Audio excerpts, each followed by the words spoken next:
నమస్కారం ఘంటారావానికి స్వాగతం. ముందుగా ప్రధాన అంశాలు. పొగాకు రైతులకు వడ్డీ లేకుండా 50,000 రుణం, 40,000 మందికి లబ్ధి కలుగుతుందన్న పెమ్మసాని.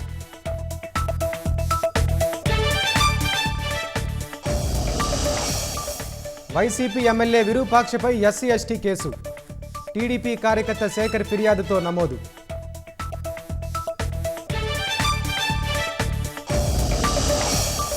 తక్కువ ధరకే బియ్యం పంపిణీ ప్రారంభించిన నాదెండ్ల. రైతు బజార్లు, రైస్ మిల్లర్ల కౌంటర్లలో కిలో 52 రూపాయలకే బీపీటీ స్టీమ్ రైస్.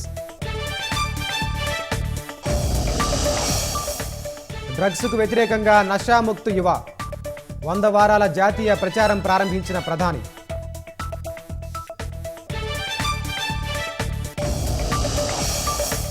భారీ వర్షాలకు కేరళలో ఆకస్మిక వరదలు, పొంగుతున్న వాగులు, జలదిగ్బంధంలో గ్రామాలు.